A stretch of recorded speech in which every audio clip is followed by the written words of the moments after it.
তো গাইস, আমাদের নতুন মুখ্যমন্ত্রীকে দেখে আমার বাড়া অনিল কাপুরের বউয়ের কথা মনে পড়ে যাচ্ছে।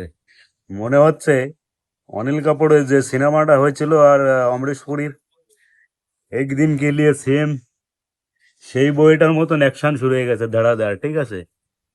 মানে অ্যাকশনের পর অ্যাকশন বাড়া। ওদিকে অনিল কাপুর সাসপেন্ড করে শুধু সাসপেন্ড পেপারটা হাতে ধরিয়ে দিত, আর আমাদের মুখ্যমন্ত্রী শুভেন্দু অধিকারী মানে ধড়াধড় জেল, ধড়াধড় জেল। কোনো সাসপেন্ড পেপার না, ওরা ধরো আর ভরো, ধরো আর ভরো। আর এদিকে পুলিশ তো সেই অ্যাকশন মোডে, ঠিক আছে? কি বলবো বন্ধু, জেলে নিয়ে যাওয়ার সময় পাবলিকও সেই চোদন দিচ্ছে। মনে হচ্ছে অনিল কাপুরের বই থেকেও মনে হচ্ছে বেশি হিট হয়ে যাচ্ছে এটা। বসে বসে মাঝে মাঝে মনে হচ্ছে যেন সেই বইটাই বসে বসে দেখছি আর কি, সিনগুলো দেখছি, মনে মনে ভাবছি আর ওরকম। তো তোমাদের কি মনে হচ্ছে? মনে হচ্ছে টিএমসির কোনো নাম নিশানা আর থাকবে না বাড়া, এরপরে আর কেউ দাঁড়াবে না।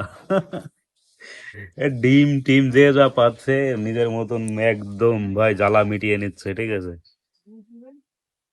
আবার ওদিকে যারা পুরুষ লক্ষ্মীর ভান্ডার নিয়েছে, বিধবা ভাতা নিয়েছে, সেগুলোরও অ্যাকশন হবে। সুদ সমেত টাকা ফেরত দেওয়া লাগবে। দেখ গুরুমারানিদের অবস্থা ওটা কিরকম হয়, সাথে জেল তো আছেই।